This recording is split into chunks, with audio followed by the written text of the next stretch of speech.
today on one of our installments of our breakfast meetings. Today's topic, we're going to talk about trenching excavating. What I want to cover today is just some of the basics of trenching excavating. We'll cover just the general requirements about what some of the hazards are excuse me, associated with trenching excavating. Again, with this topic, this is one of those topics that OSHA has a national emphasis program on. Another reason why we're covering it. Again, if you don't understand what a national emphasis program is, it's an area that OSHA concentrates on because they have seen a high number of accidents, a high number of injuries, a high number of fatalities in this area. So with the Trenching National Emphasis Program, I'm not sure the date when it started. I know it started back I want to say it was started back in the 80s.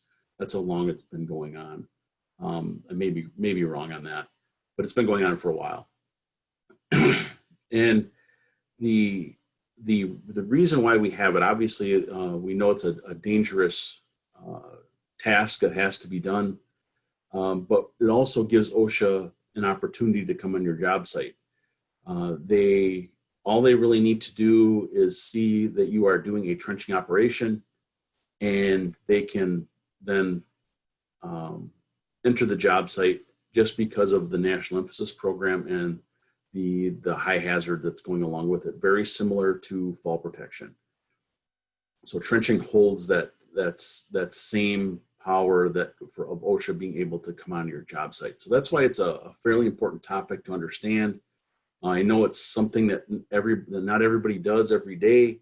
And so in some instances, if we don't do it every day, we just sometimes don't see the hazards that are associated with it. So what we want to do today is just kind of quickly run through what some of the hazards are and associated with the trenching standard.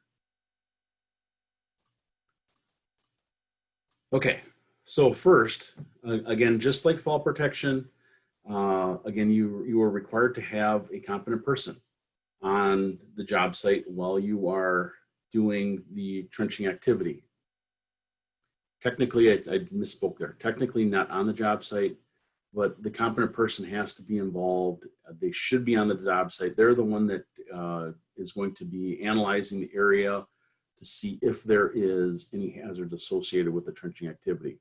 Again, just to review, what makes somebody competent? You are competent. You are considered competent if you have. I always say that there's always three things that you have to have. One is knowledge of the regulation that you're competent in. So in this instance, you're competent in subpart P, which is the trenching regulation. You understand the hazards and can recognize the hazards that are associated with trenching activities, and that you have the ability to fix the hazard once you see it. So if you possess all three of those, you will be considered a competent person. Okay, if you can't do all three of them, then you're not considered competent. So again, I like to always just a quick refresher on what competent is. I know in some vernaculars that when we use competent, it means something different. It just means, like, if we're using it in a conversation, if you're competent, that just means that you are able to, complete a task.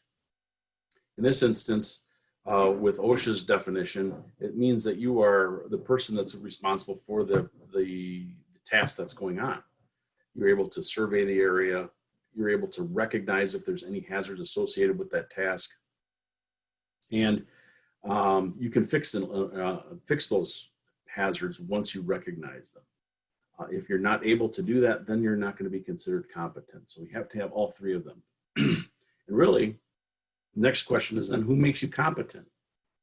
The person that makes you competent is your employer. If your employer is the one that's going to be able to give you that authority to be able to stop the activity or the task that's going on in order to be able to fix the hazard. So they're the only people that can make you competent, is your employer.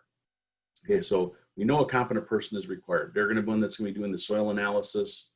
They'll pick the protective systems. They'll hopefully be able to recognize all the hazards that are associated with the trenching, excavating task that's going on. So subpart P itself is broken up into 3 sections plus the appendices. 650, 1926 650 is the scope and application. There's all your definitions are in there. 651 are the specific excavation requirements. That's what we're going to cover today. We'll just cover the 651. Those are the hazards that are associated with trenching activities that are listed in the excavation standard. And then 652 covers protective systems and how we're supposed to properly use the protective system. Then there's all the appendices. They give us an appendices on soil classification. They give us an appendix on sloping and benching. Fact is that the subpart P rule is one of the only rules that OSHA actually tells you how to build a protective system. So it's called a performance standard. So where they can, they actually give you designs on how to build protective systems, either out of timber shoring or you can slope or bench. But there are some limitations to that. The limitations are, if you're going to slope or bench or use timber shoring, the tables for Appendix C and the charts in Appendix B are only good up to 20 feet. So anything deeper than 20 feet, you're going to be required to have a design protective system for your excavation that you have. Now, that design system has to be done by a qualified person. A registered professional engineer is is the person that we're going to be looking at there to design those protective systems.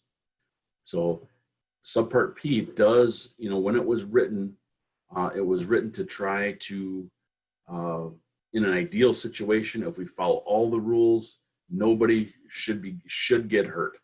That's the way it was written, and it's probably one of the better rules, if I say so myself, is it's one of the better rules that are written. They kind of make it very easy to understand when it comes to trenching, excavating, and what the hazards are involved in it and what you're supposed to do. So like I said, 651 is what we're going to want to cover today. So it covers all of the, as you can see on your screen, the hazards that are associated from surface encumbrances. We'll cover a little bit on access and egress. Hazardous atmospheres, again, we have to be able to take a look at that as well, because it can potentially be considered a confined space. Also gets into stability of adjacent structure. That's something that we don't want to have happen on our job site, is to have an adjacent structure fall into the excavation. So we have to think about that. Also goes with inspections, and fall protection will be one of the last things. Yes, fall protection on trenches could be a potential problem when you're working around an excavation or a trench. Let's see. Okay, so the first thing that they talk about are surface encumbrances. So first off, the first thing I say is surface encumbrances must be removed or supported. Okay, so now we have to talk to ourselves, okay, what the heck is a surface encumbrance?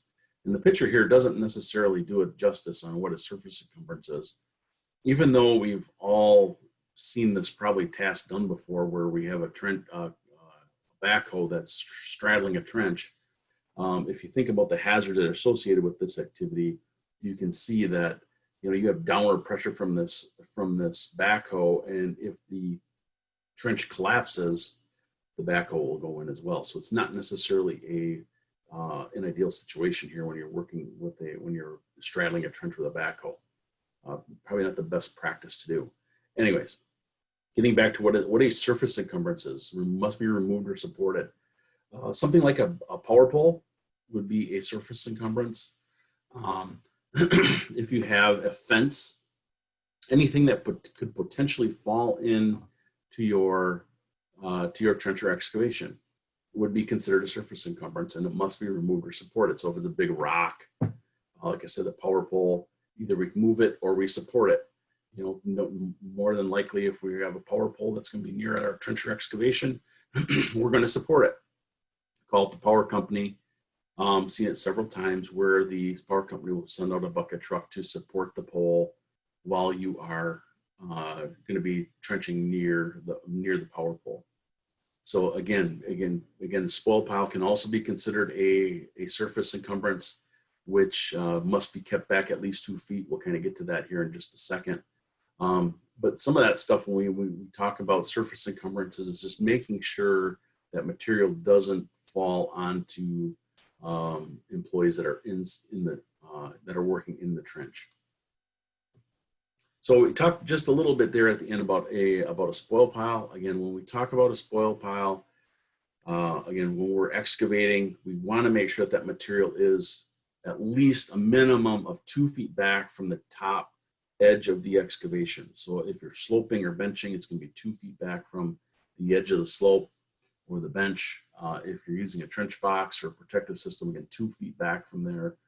Again, reasoning for that is that the weight of the spoil pile can potentially cause a cave-in. So we want to keep that material back as far as possible. Also, there's a potential for the for material to fall in, to roll into the spoil pile. Another problem having the spoil pile too close is that you have the competent person has a hard time inspecting the trench. One of the things that happens when a trench starts to collapse is you'll see fissures or cracks that will form at the top of the trench or excavation. If the spoil pile is over the top of that, you won't be able to see that because soil it will start to move. Mother Nature and gravity just does its thing, and what can happen is we can have a potential trench collapse. So we have to then also always remember that we have to have keep our spoil pile back at least 2 feet from the edge of the trench or excavation. I think there was something else I wanted to show there.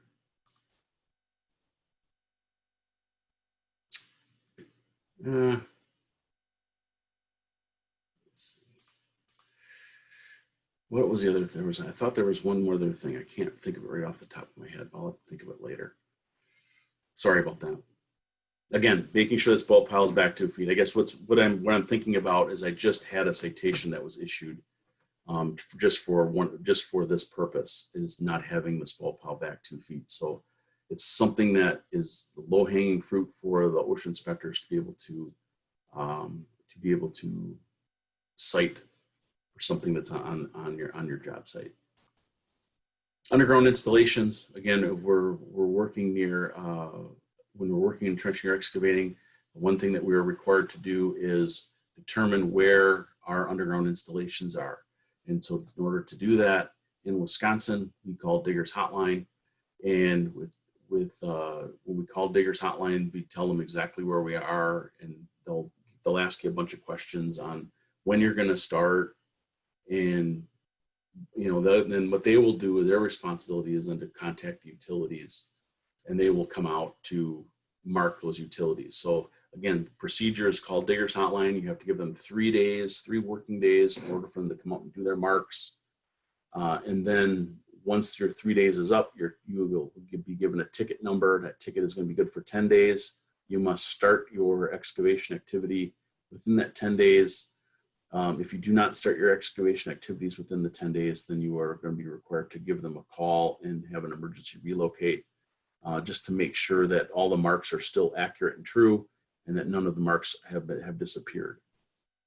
Again, it's a good idea to call for remarks, just because you want to keep that ticket active. Again, if for some reason we would have a mismark, it does put that back on the utility to repair the damage that's associated with repairing the utility that was damaged. If we start work without our active ticket and we repair and we damage utilities, it's now on the contractor to be able to repair those, to make those repairs and bear the cost of the repairs. The other problem that we can have too is that we put people's we can potentially put people's lives in danger, especially if we're working on buried electricity or anything like that.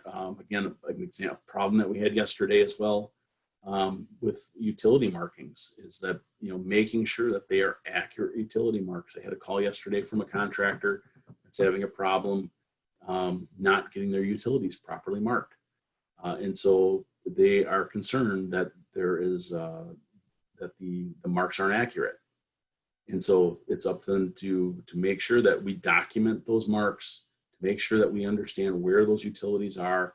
And again, if we're working around underground utilities, if we start to dig and we hit a utility, there is a distance that we're supposed to stay away from those underground utilities, and that is 18 inches on either side of the mark. We are not allowed to use mechanical equipment to be able to locate the utility. So we have to hand dig, probe around, use soil excavation or vacuum excavation to try to find those utilities once we see them. Once we find the utilities, we expose that utility. And then also once we expose the utility, we have a responsibility then to support it, to make sure that it doesn't get damaged while we're actively doing our active trench or excavating activity. So again, determine the location, again, find the exact location. And then once we uncover it, support has to be properly supported. Again, with utilities, again, when we go out into our job sites, there is going to be a color code that goes along with the different types of utilities. It's going to be universal, no matter what state you work in. Red is always going to be electric. Yellow is always going to be gas. Orange is always going to be communication. That'd be either fiber optic or telephone lines or cable lines, anything like that. Blue's water. One color that is not on here that you will very typically see is going to be green, will be sewer. And those are usually the typical ones that you see is the red, yellow, orange, blue, and green that you see in your job sites. And those are the associated utilities that go along with them. So again, making sure we understand what those are. There may be also some letters that the marker may put on there. If it's orange and it says FO, just means it's fiber optic. That may have a number next to it. Maybe there's a number of gas lines. Maybe if it's gas or electric, it'll tell you how many electric or gas lines that are down there that are associated with that mark. Again, making sure that we stay not using non-mechanical equipment to find those utilities within 18 inches. If for some reason we would strike a utility and it's outside the 18 inches, again, document those hits, making sure that you take pictures of it. You get a measuring tape to show how far away it was. Obviously, if it's electricity, we wait till electricity is turned off. If the gas is turned off, all that stuff is turned off before we go in and do our investigation, obviously. But we want to make sure that we can document that we did mark it, it was marked, and it was mismarked. One thing that I have noticed is that when working around transformers, we have to be very careful, is that for some reason, and I don't know, I'm not an electrician, I don't understand why this happens sometimes, but it has happened a few times to me, is that around transformers, for some reason, the marker shows power going into the transformer in one location, but while the transformer is being installed, for some reason, they loop a wire all the way around the transformer. I can't say it's done every time, but I know that I have been in situations where we have hit power lines around transformers and the power was coming in on the other side of the transformer and I still hit the power line, still hit the power going into the transformer. So again, you need to be able to document that to make sure that it wasn't marked properly when you're working around the transformer. All right, so that takes us to the next one, which is going to be access. Again, another citation was issued just recently for this. Again, access requirement. Again, the trenching standard, I always say, is always a number heavy, measurement heavy standard. it always, we talk about 2 feet away, being 2 feet away. We talk about 18 inches away from utilities, 2 feet for a spoil pile. Here's another one, 4 feet. Another magic number, 4 feet. If the trench is deeper than 4 feet, we're required to have some type of access, either a ladder or a ramp to get in and out. So if we use a ramp, again, a ramp must be, there is the OSHA's definition of a ramp. They don't give us an angle of the ramp. They just say it's something that we can walk out upright when we're coming up out of the trench. You don't have to crawl out. That's not considered a ramp if you have to crawl out. But also, if we're using a ramp, the employees must be protected while they're on the ramp when they're coming in and out of the trench, which we'll kind of get to here when we get to protective systems, or when a protection system is needed. If we're using a ladder, if we're using a ladder, again, you have to be within 25 feet of lateral travel from the ladder. So that means if we have a 50-foot trench, we put a ladder right in the middle, and we have 25 feet on either side in order to get to it. And also, it can't be obstructed. No obstructions can be in the way in order for us to get in and out of the trench from that ladder. And again, ladder safety stuff that something that we talked about last week. If you attended our meeting last week, 36 inches. Again, if we're using a straight ladder, when we're using our straight ladders, 36 inches must extend above the top of the landing. And still, subpart X rules still apply in the situation here. So again, ladder placement, a good graphic here. Again, 25 feet of lateral travel anywhere inside this trench. For some reason, if a crossing utility was put in there or was there, and we have someone working on the right side of that crossing utility, then a ladder must be placed on the other side. All right. So again, 25 feet is another number we just went over. 4 feet where access is required. Right? It's funny because sometimes people forget about that access number. 4 feet is the magic number there when it comes to access. And then obviously a really good picture of an insufficient ladder, job-made ladder.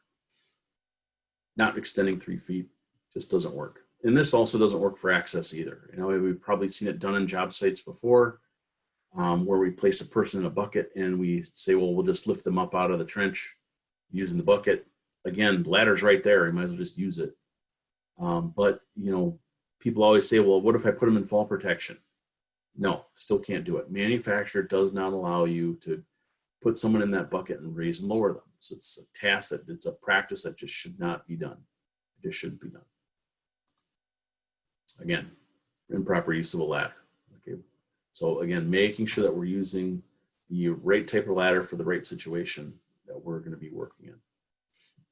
Exposure vehicular traffic. Here's another one. So if you're working in traffic or there's a potential for you to be exposed to vehicular traffic, what OSHA's requirement is that you are wearing a highly visible garment. Now, OSHA says what a highly visible garment is something that they don't necessarily say anything about reflective material. I know it says there on the screen, it says that, but their definition of highly visible material is something that's like lime green, those lime green shirts you see a lot of people wear. So it's technically highly visible. It does work for OSHA if you are working in traffic. Now, where the vests come in is that since OSHA doesn't have a rule for working in different types of traffic, the Department of Transportation does. And under the Manual of Uniform Traffic Control Devices, which OSHA has adopted and has incorporated by reference in the rule, they do require reflective material when you're working on certain highways of different speed limits. If you're a flagger, they dictate to you what you're required to wear, either a type 2 or type 3 garments with reflective material. All OSHA is saying is that if you're exposed to vehicular traffic, you are required to have a highly visible garment. Also, if you're a flagger, you're required to have specific training. Now, if you didn't know this, starting the beginning of this year, the Wisconsin DOT required all flaggers to have specific flagger training. It's a specific program that the DOT put out, and I'm hesitant to call it a certification, but I'll call it that for now. That in Wisconsin, all flaggers are required to have this specific training to make sure that they understand what the hazards are associated with flagging. Because there are some problems. There is a certain technique that you're required to do when you are flagging. Again, one of the most important things is to either have a stop or slow paddle or flags. We don't just want people standing out in the middle of the road, using their hand to stop traffic. It's just not the way that we're supposed to do that. Use the stop or slow paddle, use the flags in order for people to be able to control traffic. And not being in the traffic pattern is another one. You don't want to be standing out in the middle of traffic trying to control the traffic. That's not what a flagger is supposed to do. Again, if you're standing out in the middle of traffic trying to control traffic, you're just waiting to get hit by a car, which we definitely do not want to happen. And that's the reason why the Wisconsin DOT implemented the flagger training certification in Wisconsin, is because they were seeing too many, either the flaggers weren't doing their job properly, or they are also getting there's a lot of injuries that are involved with flaggers. So again, then the flagger is important, is an important person on the work crew. They are the ones that are controlling the traffic going through the work zone. Again, if you have a work zone and you have flaggers on each end of your work zone, they should have the proper communication tools as well. There's many situations where they don't have those proper communication tools and how they're supposed to control traffic through the zone. Those people are protecting the employees that are in the zone as well, and trying to get those cars to slow down and pay attention while they're traveling through the work zone. And again, the DOT has taken steps to try to protect employees working in work zones. They've doubled fines for speeding in the work zone. They've increased fines for being on your telephone when you're going through the work zone. So what they're trying to do is take all distractions away while we're going through the work zone. One thing we have to do is make sure that when we're driving through the work zone is that we're paying attention to not necessarily, you shouldn't be watching the work that's going on. We need to be watching the car that's in front of us. If there's a car in front of us, to make sure that we can pass through that work zone safely without hitting anybody. As soon as people start looking at the work that's going on, they veer right towards the work that's going on and people start getting hit. It's one thing we just can't have happen, especially when we're working out on the street. Next one that we have here is exposure to falling loads. Again, this is one of those things that OSHA has in the trenching rule that sometimes people don't understand, is that when we say exposure to falling loads, obviously we're thinking about maybe things rolling off the side of the trench. What they're concerned about is material coming off the bucket of the backhoe. So the rule is that we're not allowed to suspend the bucket over the top of people's heads just because the material could potentially fall out of the bucket, which we don't want to happen. Other potential problem is on a lot of the backhoes that we have now is that those quick disconnect buckets. The bucket potentially can fall off, which has happened. I mean, unfortunately, it has happened in the state of Wisconsin. It's happened several times. I've been out on job sites before. I'm sure everybody on this call has been on job sites before where they've seen quick disconnect buckets accidentally fall off. That's why there are procedures for connecting the bucket and testing it before we start to use it. So exposure to falling loads is we're not allowed, employees are not allowed to be under a suspended load or underneath the bucket at all. The bucket should be passing over the top of people's heads while they're working. And again, we have to understand too that the operator, he's trying not to put that bucket over top people's heads, but then we got a bunch of people walking around the backhoe. And you got to remember that the backhoe has blind spots, and the backhoe can't see in some directions when he starts to turn. So you, as a person traveling through the work site, has to be aware of that. That's maybe the backhoe operator can't see me, and he's swinging material around, and he may not see you. So you have to keep your head up while you're walking around on the job site to make sure that you don't get hit by by the material that's coming off the backhoe as well. Another problem that we've had is with exposure to falling loads are dump truck drivers. I understand that's a tough job to sit all day, and they like to get out and stretch their legs while they're being loaded. Don't have a problem with that.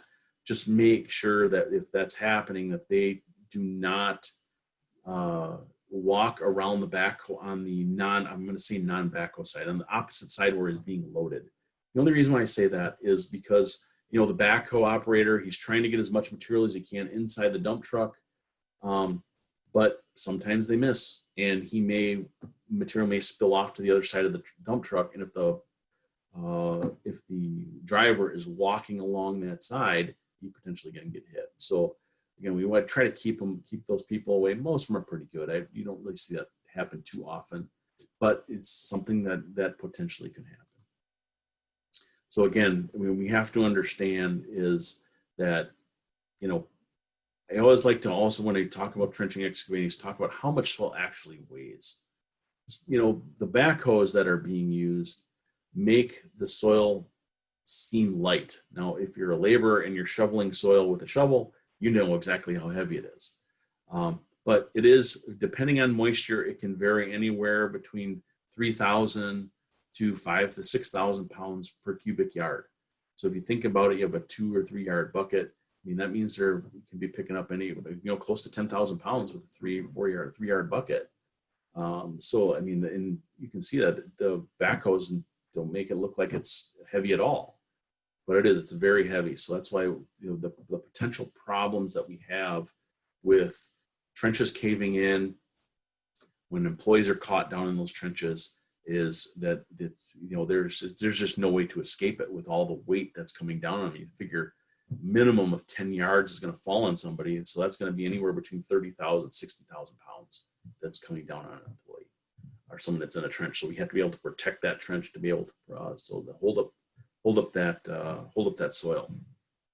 But again, as it pertains to exposure to falling loads, you can have one small little piece of dirt fall off of the backhoe, and that's heavy. If that hits you, I think you can weigh 100 pounds and hits you on the head or in the body, anywhere in your body, it's going to do there's some potential damage there.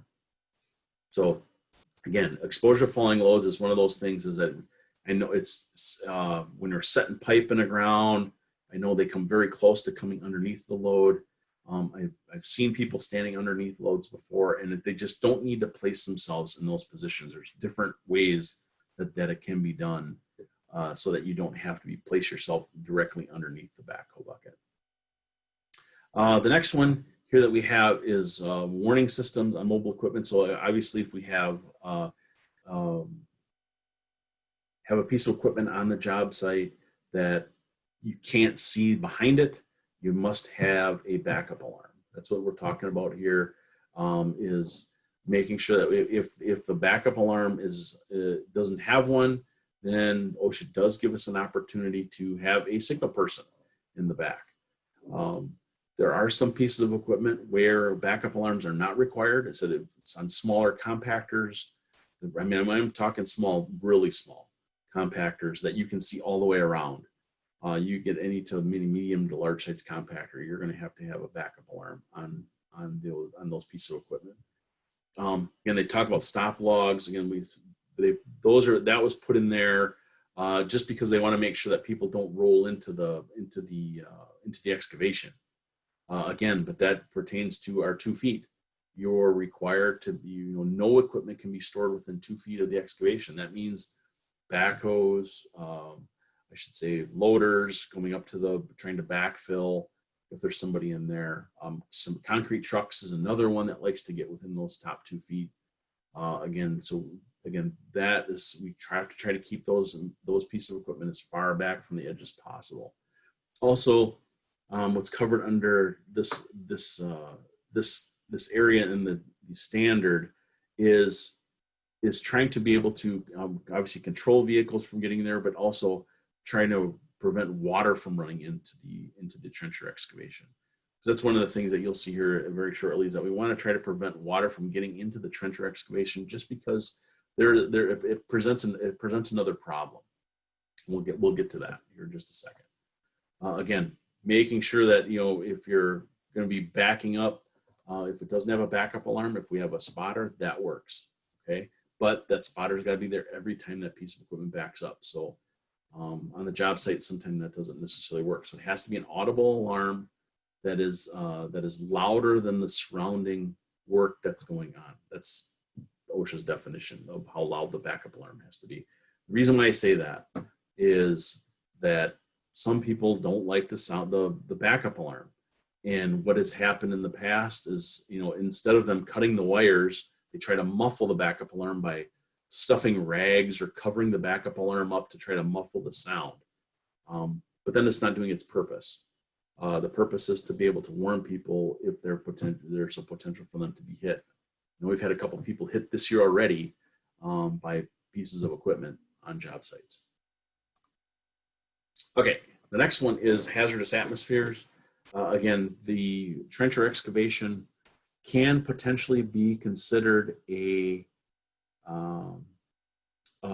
confined space, and depending on what the potential, if there's a potentially hazardous atmosphere, we would have to consider this we would have to consider it a confined space. So if you're working around an area where there are potentially hazardous atmospheres, like wastewater treatment plants, a swamp, maybe an old gas station that leaking underground storage tanks where there was material that was in the ground, hazardous waste sites, trenches that are deeper than 4 feet are going to be considered confined spaces.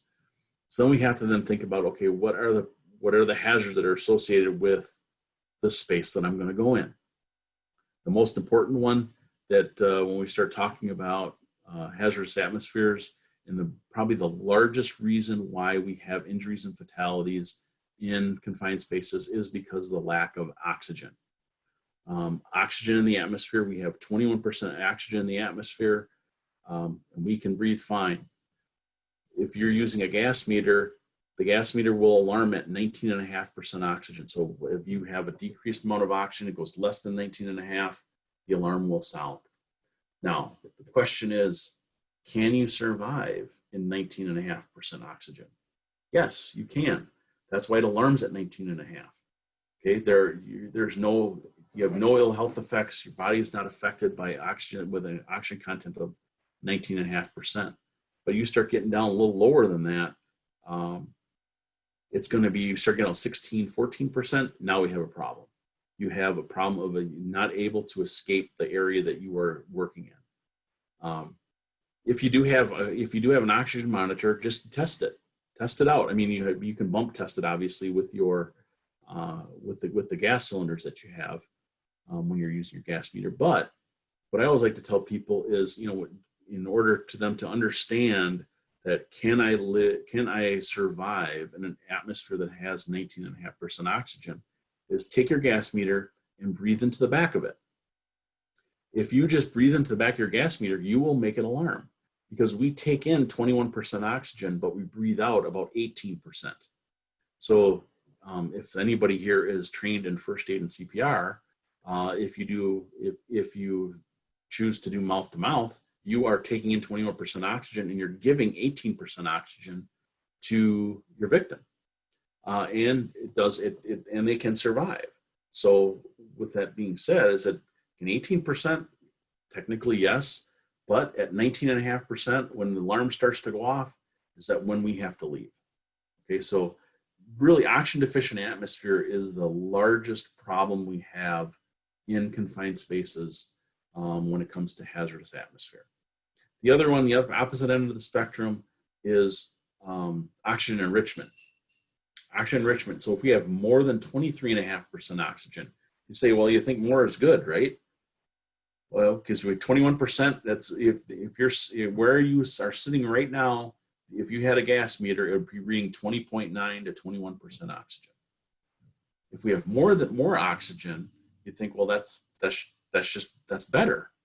The problem is that the properties of oxygen, a lot of people think oxygen is flammable. It's not. Oxygen is not flammable. but it is what we call an oxidizer. And oxidizers make flammable material more flammable. So again, and I always use this example when trying to explain the properties of oxygen. And everybody's done the chemistry experiment before when they're cutting steel with fuel gas and oxygen. Is that you light your torch, and you're 100% fuel gas, and this yellow flame is coming out that's all with black soot coming off it. Well, you're not going to cut oxygen. You're not going to cut steel with that. You need something that's going to be hotter. So what do? You add oxygen to it. Oxygen makes the fuel gas burn hotter. Okay, so that's the hazard associated with oxygen enrichment. Now, the thing is that how do you get an oxygen-rich atmosphere? Really, the only way that you're going to get an oxygen-rich atmosphere is if you start to bring oxygen cylinders into your confined area. And that's why you're not supposed to be bringing oxygen cylinder, any kind of compressed gas cylinder, into a confined space, just because you could have a mass release inside the space.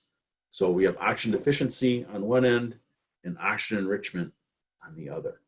Okay, but really the one that we're concerned about is oxygen deficiency, because we start to get down into 16% oxygen. It affects your judgment, and the first thing that it will affect is how you feel. You'll feel fairly euphoric. You'll feel fine. You won't be listening to anybody. Unfortunately, we had a problem in where we had an oxygen deficient atmosphere, where an employee was working, and the oxygen deficient atmosphere happened while he was working in it. And the employee, it was 21%, and as it gradually went down to about 14% oxygen, the employee thought he was on fire and would not come out of the space. And he took off all of his clothes because he thought he was on fire. Someone had to go into that space under air to be able to go get that employee out. And so oxygen deficiency can be very tricky. If we start to get down to, like I said, 16% is where we'll start to have impaired judgment. We get down to 10% oxygen, it's where you will pass out. And there are some of them, and it's hard to imagine that this would happen. But people go into spaces where there's very little oxygen, less than 5%, and it's one breath and you're down, and you pass out immediately. And then what happens is someone then tries to go in after them, and then they go down. And so then you start to pile victims on top of each other inside the confined space. So we have to understand that those gas meters, when we're working in those hazardous situations, are important. So oxygen efficiency, oxygen enrichment. The next one there, it talks about combustible gas. So if we're on your gas meter, it will be labeled LEL, or something called lower explosive limit. If you hear it says lower flammable limit, it's actually lower explosive limit. Your meter will alarm at 10% of the lower explosive limit. Most meters are set up for methane. Methane has you have to have at least 5% of methane in air in order to form combustion. And with your meter, if it's monitoring for methane, and why do we monitor for methane? Because that's usually if you're working in underground near a landfill or a swamp or anything like that, is that methane is what's produced. It's produced from dead organic material. That's what one of the byproducts is from the decaying organic material is methane. And like I said, is that you need at least 5% of methane with oxygen and an ignition source in order for you to have ignition. And so your meter will alarm at 10% of the lower explosive limit. Okay, so we have to kind of do a little math here and decide how much methane will make the monitor go off. Well, again, the lower explosive limit, the calculation is a little different because you're actually monitoring 1% of 1%. So it takes 5% of methane in air in order to form combustion. If we have a proper amount with oxygen and ignition source, your monitor goes at 10% of the lower explosive limit. 5% of methane in air is 100% of the lower explosive limit. We want to know what 10% is. So it's 10% of 5%, it's 0.5%. So 0.5% of methane in air is when your monitor will start to go off. It takes 5% in order to start it. So the reason why the meters are set up that way is because it gives you enough time to escape, to be able to get out of the area that you are. Don't just ignore it. Just say that the monitor is going off. You look at it, oh, it's only 10%. Jim said it's only, we're good. We got another 4.5% to go. The problem is you don't know when it's going to change. Something has changed that's different. So you have to be able to, you should be leaving the area when the monitor starts to go off. So LEL, that's your LEL sensor. Then you have two other sensors. Usually if you have a 4-gas meter, you're going to have a hydrogen sulfide is another one. So again, OSHA has concentrations for chemicals that we can be exposed to when you're trenching, excavating, and then another byproduct of decaying organic material is hydrogen sulfide.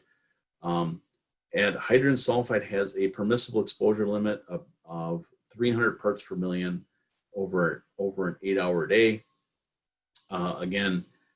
Which is not much. It's not a lot. Your meter will alarm at 10 parts per million is when it will go off. Okay, so the problem that we have with hydrogen sulfide is that the hydrogen sulfide is a gas that smells like rotten eggs.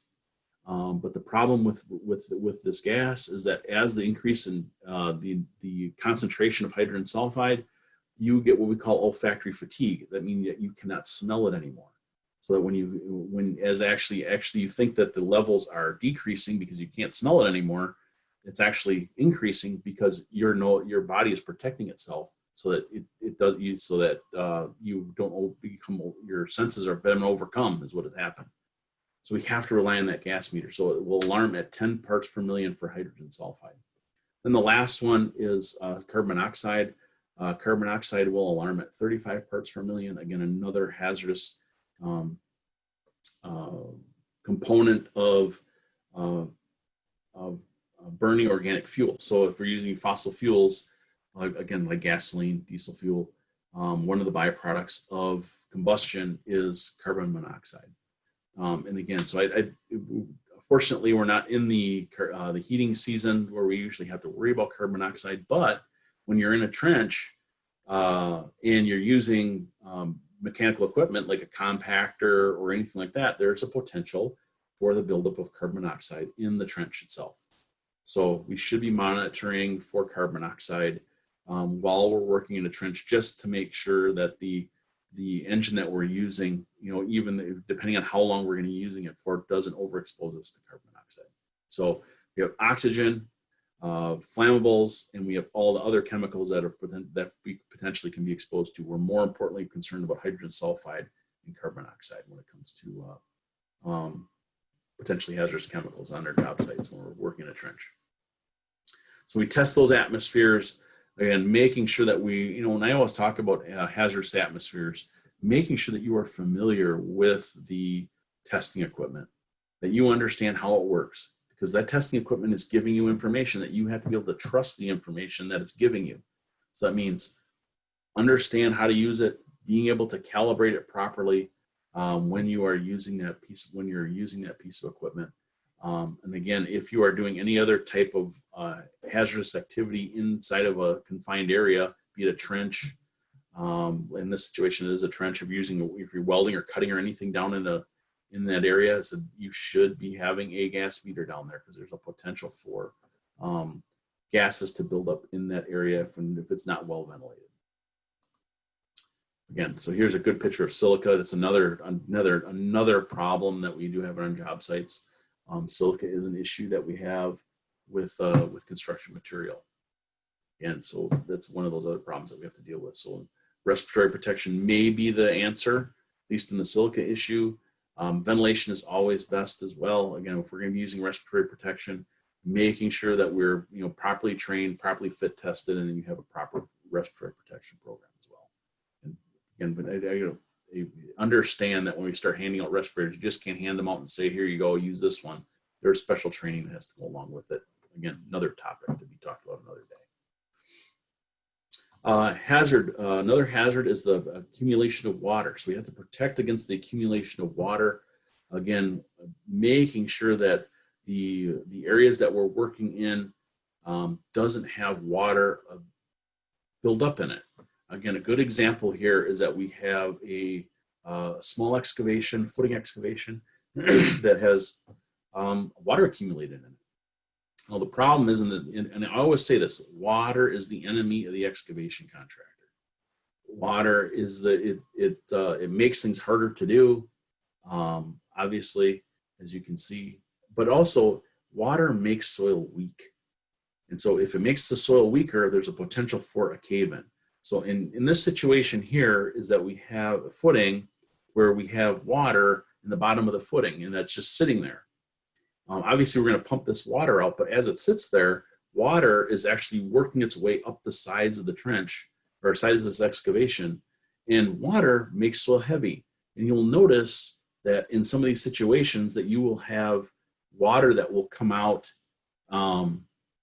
or soils that will drop off of the bottom. You've probably seen that before, where you have small little chunks that will start to fall off the bottom of this excavation.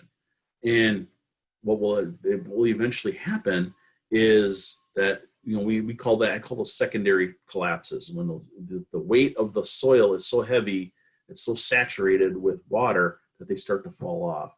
And obviously those are the support systems that's holding up the soils above it.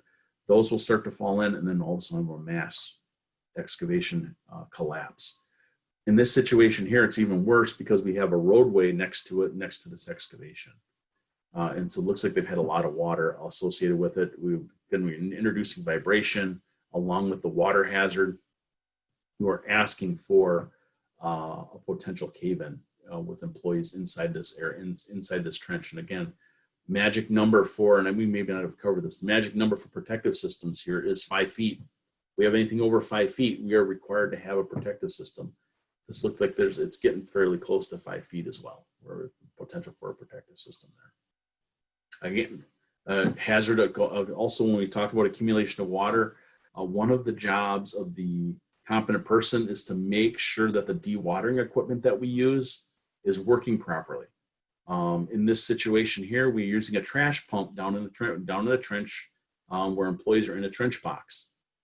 Again, we just talked about hazardous atmosphere. In this situation, we are now running a trash pump for an extended period of time to dewater this trench. And we can have a buildup of carbon monoxide inside this area, along with the water hazard. And so if you look at this at the situation here, we have employees in a trench box. The trench box is actually fairly elevated too. It's at least 4 or 5 feet up off the ground. Again, one of the things that we haven't covered, trench box has to be can be no more than 2 feet up off the bottom of the trench. This is way more than that. So we have carbon monoxide issues. We have water issues. Our trench box is too high in this situation where there's a potential for the trench to actually blow out underneath the trench box. Fortunately, it's happened before. So again, all these hazards, the competent person has to be able to watch out for. And that accumulation of water is one of those big ones where we have to be able to be aware of where those potential problems are. Stability of adjacent structures. Here we're talking about sidewalks and buildings, making sure that when we start to excavate, if we have to undermine any of these things, that they are going to be held up and they don't fall in. And, if we're going to be doing any underpinning, if we have to undermine a building, making sure that a registered professional engineer is designing those protective systems to make sure that the structure that needs to be held up stays in the position where it needs to be. That's the last thing we need, is to have those things falling into the trench or excavation. Okay, so making sure that a registered professional engineer is designing those systems to hold up the building. Okay, it's very important that those designs are there on site and they're installed properly to hold up the material that we need it to hold up. Sidewalk as well, making sure that we don't undermine sidewalks and then we expose employees to potentially either falling in from the busted sidewalk or employees being hit by the sidewalk falling into the trench. So we got to be very careful on how we're when we're working around those things and making sure things don't get undermined. Protection from loose rock or material. Again, here is, we talked about this a little earlier, keeping material back at least 2 feet to make sure stuff doesn't roll in. But we're also concerned about material that's on the side of the excavation as well, to make sure that material doesn't roll in and hit the employees that are inside the trench or excavation. So again, yeah, we're very concerned about gravity and the material falling into the trench or excavation that be able to potentially hurt the employee. So keeping things back 2 feet will hopefully prevent material falling off the spoil pile and rolling into the trench, is the whole idea of making sure we keep the material back as far back as possible. Then inspections. The competent person is required to do an inspection daily before each work shift. Also, after what we call every hazard increasing occurrence, the competent person is required to do an inspection. So what's a hazard increasing occurrence? You go outside, you start to work, and it's sunny out during the day. As the day progresses, we get a storm that comes, a rainstorm. Well, what do we just talk about? Rain. Water is the enemy of the excavation contractor, and it changes soil conditions. So we have to see if that event actually change the conditions of the soil. Competent person has to be able to test that to make sure that the soil conditions are still safe to work in, or if they need a different protective system, he needs to pick a different protective system. Okay, so inspections, at least one a day, after every hazard increasing occurrence. Then the other question is, do I have to document this? OSHA doesn't say anything about documenting the inspection, but how do we know the inspection was done if it wasn't documented? So ideally, we would want the excavation contractor at the end of the day just to say that they inspected their trench, telling them what soil types they had, how deep they were, what protective system they use, that kind of thing.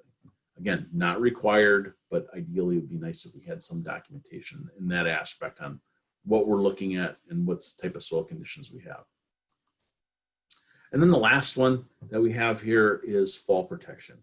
Now, I know you got to be very careful here, because when we talk about fall protection, it's when we're crossing over an excavation.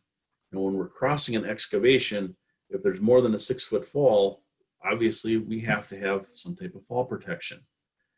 They're not concerned about if you're walking along the edge of the bank that you're going to fall in. That's not the fall protection they want. They're concerned that if you're crossing over something that's more than 6 feet, you have to have the proper fall protection. Okay, so in this situation here, we have to have some type of handrail or guardrail, I should say, when we're going across in this, trying to get to the structure.